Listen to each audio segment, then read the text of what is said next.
సాయిరామ్. ఆ సాయినాథుని ఆశీర్వాదంతో ప్రతి ఒక్కరూ కూడా ఆనందంగా, ఆరోగ్యంగా, అష్టైశ్వర్యాలతో ఉండాలని మనస్ఫూర్తిగా కోరుకుంటున్నానండి. అనంతకోటి బ్రహ్మాండ నాయక రాజాదిరాజా యోగిరాజా పరబ్రహ్మ శ్రీ సచ్చిదానంద సద్గురు సాయినాథ్ మహారాజుకి జై. ఎక్కడెక్కడో తిరిగి ఎక్కడా కూడా మీ సమస్యకు పరిష్కారం దొరకక అయోమయ పరిస్థితిలో ఏం చేయాలో పాలుపోక ఉన్నారా?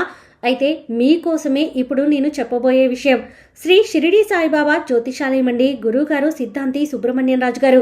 మీరు ఎక్కడికి వెళ్లాల్సిన అవసరం లేదండి. ఫోన్లో గురువుగారిని సంప్రదిస్తేనే ఒక అంజనం వేసి మీ సమస్య ఏంటి, దానికి పరిష్కారం ఏంటి అనేది మీకే స్వయంగా గురువుగారు వివరిస్తారు. మీరు ఒక్కసారి నమ్మకంగా కాల్ చేసి చూడండి, మీకే అర్థమవుతుంది నేను ఎందుకు ఇంత నమ్మకంగా చెప్తున్నాను అనేది. గురువు గారిని సంప్రదించాల్సినటువంటి ఫోన్ నెంబర్ 9908224144. మీకున్నటువంటి ఆర్థిక సమస్యలు, ఆస్తి తగాదాలు, నాగదోషము, నరదిష్టి సమస్యలు, భార్యాభర్తల మధ్య అన్యోన్యత లేకపోవడం, కుటుంబంలో చాలా గొడవలు జరుగుతూ ఉండడం, స్త్రీ పురుషుల వశీకరణం, ఎటువంటి సమస్యలైనా సరే మీరు గురువు గారిని సంప్రదించి మీ సమస్యకి పరిష్కారాన్ని తెలుసుకోండి. మీరు ఎక్కడికో వెళ్ళాల్సిన అవసరం అసలు లేదండి. గురువు గారిని సంప్రదించాల్సినటువంటి ఫోన్ నెంబర్ 9908224144. ఈరోజు బాబా గారు మన కోసం అందించినటువంటి సందేశం ఏంటి అంటే, తల్లి నీ కన్నీళ్లు తుడిచి నీ భవిష్యత్తు బాగు చేస్తాను, ఇప్పుడే వినమ్మా అని చెప్పి బాబాగారు అయితే అంటున్నారండి. మరి బాబాగారు మనతో ఏం చెప్పాలి అనుకుంటున్నారో తెలుసుకోవాలి అనుకుంటే వీడియోని చివరి వరకు స్కిప్ చేయకుండా చూడండి. అలాగే మన ఛానల్ని ఫస్ట్ టైం చూస్తున్న వాళ్ళైతే సబ్స్క్రైబ్ చేసుకుని పక్కనే బెల్ ఐకాన్ని క్లిక్ చేయడం అసలు మర్చిపోవద్దండి. ఓం సాయిరామ్, ఓం సాయినాథాయ నమః అని కామెంట్ చేయడం కూడా అసలు మర్చిపోకండి. ఇక బాబాగారు అందించిన సందేశం గురించి చూస్తే, తల్లి నీకన్నిటికీ సమాధానం ఈరోజు దొరకబోతుంది. నువ్వు ఎన్నో రోజులుగా నీ గుండెల్లో రగులుతున్న ఆవేదన, ఎవరికీ చెప్పుకోలేని నీ కష్టాన్ని తీర్చే సమయం కూడా ఇప్పుడు వచ్చేసిందమ్మా. అది చెప్పడానికే నిన్ను ఇక్కడికి పిలిచాను. షిరిడి నుంచి నీ ఇంటి వాకిట ముందుకి వచ్చి ఈ యొక్క సందేశం నీకు తెలియజేస్తున్నాను. నువ్వు నరకయాతన అనుభవిస్తున్నా నీ సమస్యల నుంచి నిన్ను బయటపడేసి మంచి మార్గంలో నిన్ను నడిపిస్తాను. నీ బాబా ఏది చెప్పినా అది నీకోసమే కదా. ఏమరపాటుగా ఉండొద్దమ్మా, మధ్యలో వదిలేయొద్దు. ఈ యొక్క సందేశం చివరి వరకు చూస్తేనే నీ జీవితంలో జరగబోయే ఆ యొక్క మహా అద్భుతం ఏంటి అని నీకే అర్థమవుతుంది. తల్లి శ్రద్ధగా ఆలకించు. ఇది నీ బాబా నీతో నేరుగా మాట్లాడుతున్న మాట.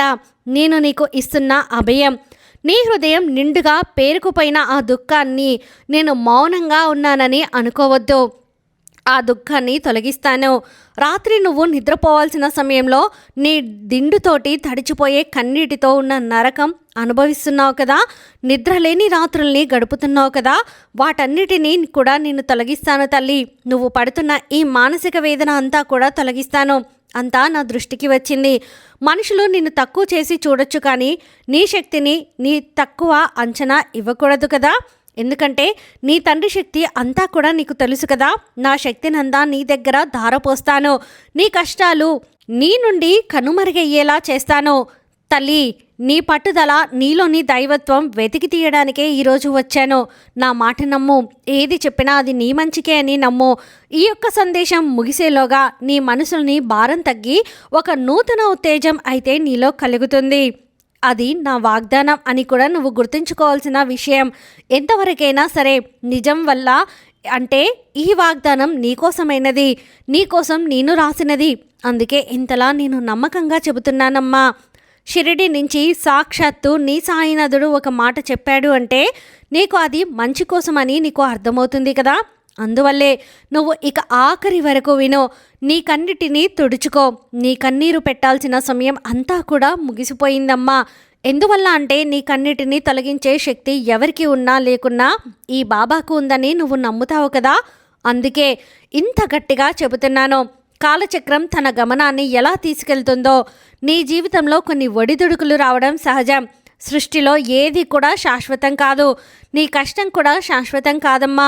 నువ్వు ఎదుర్కొంటున్న ఆర్థిక ఇబ్బందులు, అలాగే నిన్ను వేధిస్తున్నటువంటి అప్పుల బాధలు చూసి నువ్వు దిగులు చెందవద్దు. తల్లి ఆకాశంలో విహరించే పక్షులకు ఆహారం ఇస్తున్న నేను నాపై భారం వేసిన నిన్ను ఆకలితో అలమటించేలా చేస్తానా చెప్పు.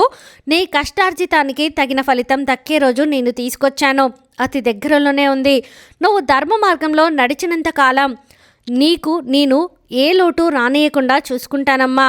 ఆ బాధ్యత నాదే. నువ్వు చేయాల్సిందల్లా నీ పనిని నిబద్ధతతో చేయడం మరియు నాపై అచంచలమైన విశ్వాసం ఉంచడం, శ్రద్ధ సబూరితో ఉండడం.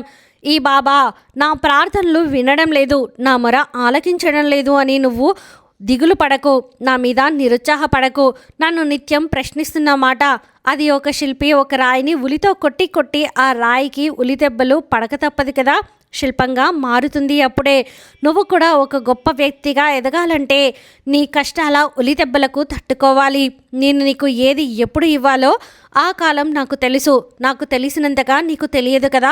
ఆ పరిపక్వత రాకముందే నీకు అన్నీ ఎలా వస్తాయి? ఒక చెట్టుకి మాగిన పండు పరిపక్వానికి వచ్చిన తర్వాతే అది మాగుతుంది. అప్పుడే దానిని నువ్వు తినగలవు.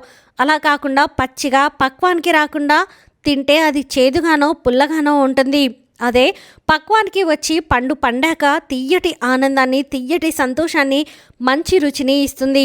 అలాగే నీ జీవితంలో కూడా నువ్వు పక్వం చెందాకే నీ జీవితంలో ఆనందం ఉంటుందమ్మా. నీ జీవితంలో కూడా ఆ మధురమైన సమయం రాబోతుందని చెబుతున్నాను. అప్పటి వరకు శ్రద్ధ సబురితో ఉండు. నియమనిష్టలతో ఓర్చుకో. ఓర్పు తగిలిన వారికి ఖచ్చితంగా అదృష్టం వస్తుంది. అవసరానికి వాడుకొని వదిలేయచ్చు కొందరు. కానీ నీ బాబా ఎప్పుడూ కూడా నిస్వార్థమైన ప్రేమ. నువ్వు నన్ను నమ్మినా నమ్మకపోయినా నేను నిన్ను ప్రేమిస్తూనే ఉంటాను. ఎందుకంటే నువ్వు నా బిడ్డవు తల్లి. నువ్వు చేసిన తప్పులను నేను ఎప్పటికీ కూడా ఎత్తి చూపను. నువ్వు పశ్చాత్తాపంతో నా వైపు ఒక్క అడుగు వేస్తే చాలు, నేను నీకోసం 100 అడుగులు ముందుకు వేస్తానమ్మా. నువ్వు ఒంటరివి అని ఎప్పుడూ కూడా అనుకోవద్దు. నువ్వు నడుస్తున్నప్పుడు నీ నీడలా, నువ్వు నిద్రపోతున్నప్పుడు నీ కంటికి రెప్పలా నేను నీ వెంటే ఉంటాను. భయం నీ మనసులోకి ప్రవేశించినప్పుడు ఒక్కసారి నా పేరు స్మరించు తల్లి. ఆ భయం మంచులా కరిగిపోతుంది. నీ శరీరానికి సోకిన అనారోగ్యం నిన్ను బాధిస్తుందా? ప్రాణభయం నిన్ను వెంటాడుతుందా? ఈ దేహం నాది, ఈ ప్రాణం నాది. కానీ నువ్వు పడే శారీరక వేదనను నేను చూస్తున్నానమ్మా. రోగాన్ని నయం చేసే వైద్యాన్ని నేనే, అలాగే ఆయుష్ని ఇచ్చే దాతను కూడా నేనే. ఆ విషయం నీకు తెలుసు కదా. విభూతిని నమ్మకంతో ధరించి చూడు. నీ రోగాలని పటాపంచలు చేయకపోతే అప్పుడు అడుగు. నీ నరనరాల్లో నేను చైతన్యాన్ని నింపుతాను. నువ్వు మళ్ళీ తల్లి ఉత్సాహంతో అడుగులు వేస్తావు. మృత్యువు నీ దరి చేరదు. నా అభయహస్తం నిన్ను కాపాడుతుంది తల్లి. నువ్వు చేయాల్సిందల్లా నువ్వు మనసుని ప్రశాంతంగా ఉంచుకోవడం, నీ ఆరోగ్యంపై దృష్టి పెట్టడం. మిగిలినవి నేను చూసుకుంటానమ్మా. నీ కుటుంబంలో కలతలు, మనస్పర్ధలు నిన్ను కృంగదీస్తున్నాయా? నీ వారు నీ మాట వినడం లేదని, నిన్ను గౌరవించడం లేదని బాధపడుతున్నావా? తల్లి, హృదయాలను మార్చే శక్తి నాకు ఉందమ్మా. కఠినమైన మనుషులను కూడా మంచిగా మార్చగలను. నువ్వు ప్రశాంతంగా ఉండు చాలు. ఎవరితోనూ వాదించకు, సాధించకు. అలాగే నీ ఓర్పుని చూసి వారే నీ దగ్గరకు వచ్చి క్షమాపణలు అడుగుతారు. ప్రేమ, దైవదనం. నువ్వు అందరికీ ప్రేమతో చూడడం నేర్చుకో. నీ ఇల్లు మళ్ళీ శాంతికి నిలయమవుతుంది. తల్లి, నేను నీ ఇంట్లో కొలువై ఉండి నీ మధ్య ఉన్న కలహాలను తొలగిస్తాను. అలాగే నిన్ను వెంటాడుతున్న గత పాత జ్ఞాపకాలను, నీ కళ్ళలో నీళ్లు తెప్పిస్తున్నాయి కదా. గడిచిపోయిన కాలాన్ని మర్చిపోలేకపోతున్నావు కదా. రాబోయే కాలాన్ని నువ్వు తలుచుకో. నా సాయంతో అందంగా తీర్చిదిద్దుతానమ్మా. నువ్వు చేసిన పాపాలు కొండంత ఉన్నా నా నామస్మరణతో అన్నీ కూడా పటాపంచలు చేసేసాను. నువ్వు పడే ఈ వేదనతో నీ పాత కర్మల రుణం అనేది తీరిపోయింది. ఇకపై నీ జీవితం స్వచ్ఛమైన గంగాజలంలా పవిత్రంగా ఉంటుంది అని గుర్తుంచుకో. భవిష్యత్తు గురించి భయపడకు. అది నా చేతుల్లో ఉండగా నీకు భయం ఎందుకు తల్లి? నువ్వు ఈ క్షణాన్ని సంతోషంగా గడపడానికి ప్రయత్నించు. నువ్వు ఎంతో నమ్మినవారు అలాగే నిన్ను మోసం చేశారని, వెన్నుపోటు పొడిచారని రగిలిపోతూ ఉన్నావు కదా. వారిపై ప్రతీకారం తీర్చుకోవాలని కోరుకుంటున్నావా తల్లి? ప్రతీకారం నీకు శాంతిని ఇవ్వదు. న్యాయ అధికారాన్ని నేనే నీకు ఎందుకు ఆందోళన కల్పిస్తాను తల్లి. చెప్పు. అలాగే నిన్ను మోసం చేసిన వారికి కాలమే సరైన సమాధానం అనేది చెబుతుంది. వారు చేసిన కర్మలకి వారు అనుభవిస్తారు. నువ్వు మాత్రం నీ మంచితనాన్ని, నీ నీతిని వదులుకోవద్దు. నువ్వు ఎవరికీ కీడు చేయవు. నీ తల వెంట్రుకలు కూడా ఎవ్వరూ తాకలేరు. తల్లి, ఈ బాబా నీ పక్షాన ఉన్నాడు. ధైర్యంగా ఉండు. సబూరి అనే గొప్ప తపస్సు నువ్వు కోరుకున్నది వెంటనే జరగలేదని నిరాశ చెందడం, భక్తి పక్షిగూడు కట్టుకోవడానికి ఎన్నిసార్లు ప్రయత్నిస్తుందో చూసావా?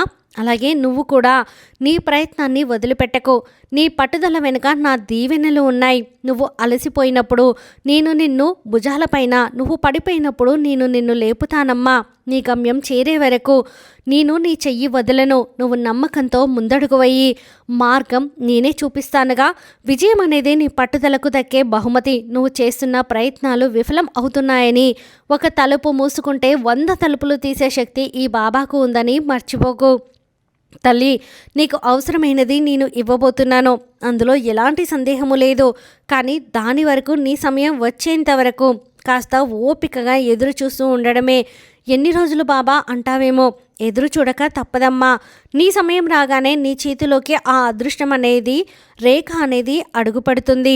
అప్పుడు నీకు అంతా శుభమయంగా ఉంటుంది. ఆ రేఖ ఎప్పుడు వస్తుంది, ఆ అదృష్టం ఎప్పుడు వరుస్తుంది అనే కదా నీ ప్రశ్న. వాటిని కన్నీటితో కాకుండా నీ యొక్క ప్రయత్నాలతో చెయ్యి. ఖచ్చితంగా వాటికి సమాధానం దొరుకుతుంది. నీ జీవితం, భవిష్యత్తు అద్భుతంగా ఉంటాయి. తల్లి, నేను చెప్పేది నీకు అర్థమైంది కదా. ఇక నుండి నీ జీవితం అంతా కూడా ఆనందమయంగా ఉండబోతుంది అని బాబాగారు అయితే అంటున్నారండి. మరి ఈ వీడియో మీకు నచ్చితే ప్లీజ్ లైక్ చేయండి. మరికొంతమంది సాయి భక్తులకు వీడియోని షేర్ చేయండి. ఫస్ట్ టైం మన ఛానల్ని చూస్తున్న వాళ్ళు సబ్స్క్రైబ్ చేసుకుని పక్కనే ఉన్న బెల్ ఐకాన్ని క్లిక్ చేయడం అసలు మర్చిపోవద్దండి. ఆ సాయినాథుని ఆశీర్వాదంతో మీ జీవితంలో జరిగినటువంటి అద్భుతాలను, మీ అనుభవాలను మాతో పంచుకోవడం కోసం కామెంట్ సెక్షన్లో కామెంట్ చేయండి. సర్వే జనా సుఖినో భవంతు. ఓం సాయిరామ్.